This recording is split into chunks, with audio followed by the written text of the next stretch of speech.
كوكب القارة السمراء، ملاك الطرب، الحنجرة الكلثومية، عكست سحر زنجبار بأغانيها، وترجمت عشق بلدها موسيقى. كالخمور العتيقة ازدادت قيمتها بازدياد سنها. طفولتها الفقيرة نقشت في قلبها الرحمة، والزمن نقش على وجهها تجاعيد ميزتها. كتحفة فنية تجاوز عطاؤها قرنا من الزمن. بيكي دودا، الجدة الصغيرة. اسمها الأصلي فاطمة بنت بركة. ولدت في قرية مافاجيما رينغو، ولا يعرف تاريخ محدد لمولدها، لكن الأرجح أنها ولدت عام 1910. مغنية طرب تنزانية، زنجبارية المولد والنشأة، ابنة لبائع جوز الهند. حياتها في البداية لم تختلف كثيرا عن نظائرها من الأطفال، إذ لم يتسنى لها في طفولتها وصباها الخروج من حدود قريتها، لكنها عرفت وتميزت بين قريناتها بصوتها الشجي، فكثيرا ما كن يتجمعن حولها ليلا في حلقات صغيرة يسمعنها لساعات طوال دون ملل، وهي تردد أغاني مطربتهن المشهورة سيتي بنت سعد. لكن علاقتها بالغناء توقفت بعد زواجها، حتى زارت إحدى الفرق الشعبية قريتها في أحد الأيام، فأيقظت حبها وشغفها وموهبتها لتقرر اللحاق بالعازفين إلى تنزانيا. وبمجرد سماعهم لصوتها ضموها لفرقتهم، فأضحت مشاركتها لهم فاتحة الخير عليهم، إذ تجاوزت شهرة فرقتهم حدود دولتهم والدول المجاورة، فعمت إفريقيا كلها، شمالها وجنوبها. حنجرة كلثومية متألقة. لم تتعلم بيكي دودا، والتي يسميها البعض بيكي دودي، الموسيقى من أحد، بل كانت موهوبة بالفطرة. يشبهها جمهورها العربي لحظة اعتلائها المسرح بكوكب الشرق أم كلثوم.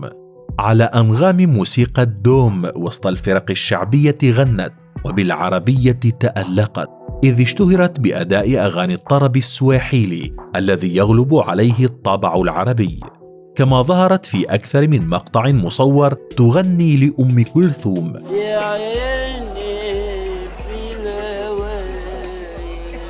وتدندن ألحان الموسيقار محمد عبد الوهاب. وفي الجاز التنزاني أبدعت أيضا، حيث سحرت الدنيا بالتراث الزنجباري. حافية القدمين اعتلت مسارح العالم في بولندا وإنجلترا وإيطاليا والسويد. كانت تدهش الجميع بارتجالها لكلمات الأغاني، وقضايا المرأة كانت لها النصيب الأكبر من أغانيها. تنصح العروس وتوبخ الرجال الذين يسيئون معاملة النساء، وتغني للفقراء والشعوب، وتعاتب المسؤولين والظالمين. في أغان جمعت الحزن الإفريقي وسحر موسيقى الشرق، فأصبحت حكما تتناقلها الألسن وتنفذ معانيها إلى العقول، وتمكنت بروحها أن تصل إلى آذان العالم وتجبرهم بلا وعي على التحليق مع صوتها الشجي.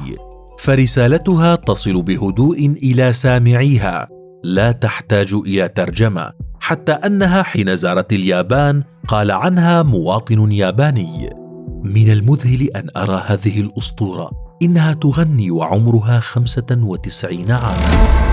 الموت يغيب الأسطورة. يوم 17 من أبريل عام 2013 خيم الحزن على كل محبي الطرب الإفريقي بعد الإعلان عن وفاة المطربة التنزانية بيكي دودا، التي غنت ل100 عام تقريبا، إذ عرفت ما تريد فغنت وغنت ثم غنت.